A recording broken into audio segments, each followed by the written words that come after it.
Expanding to more theaters this week and then streaming on Netflix on December 30th is Noah Baumbach's newest film, White Noise, and here's my review.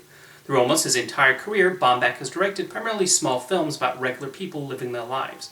With White Noise, he tackles his most ambitious film yet, featuring a potential end-of-the-world plot. It has a lot on its mind about humanity, but all that unfortunately gets lost under the irritating dialogue, and it completely loses focus about halfway through. It's a frustrating experience featuring characters that are not compelling, and a lot of creative flourishes that don't land during its meandering running time. When we're introduced to the main characters at the beginning, there's already something off about their speaking style.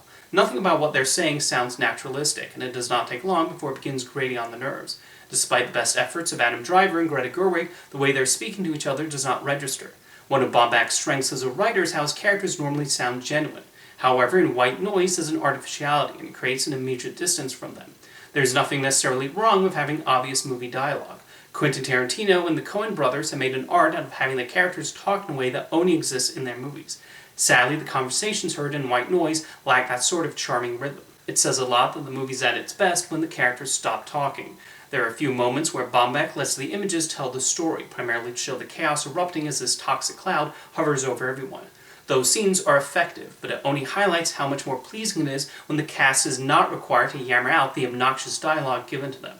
The film's look also stands out, with production designer Jess Gonchor finding creative ways to recreate the 1980s. The notion of the world trying to escape this impending doom is at least somewhat intriguing. This only lasts about an hour into the film, as it's immediately dropped without a satisfying conclusion. There's still a lot of the movie left to go, and it's at this point when White Noise completely loses the plot.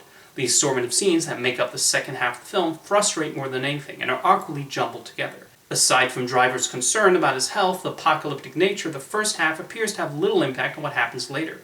White Noise includes a few obvious recurring elements, like Germans and a supermarket, but they're all superficial. Adding one final annoyance to the film, there's a perfect shot to end on, but an extra couple minutes are tacked on. White Noise had potential to be an interesting take on societal collapse. Instead, it spends 2 hours and 60 minutes on mostly rambling nonsense. Noah Baumbach is a talented filmmaker, and he has shown with previous movies like Marriage Story and The Squid and the Whale an ability at depicting families reacting to events that test their limits. White Noise has difficulty with telling its story, not giving us characters worth investing in, and saddles its actors with some unbearable dialogue. Maybe the fault lies with Don DeLillo's book, or maybe the film struggled with adapting it for the screen, but the result nonetheless winds up a baffling mixture of various genres.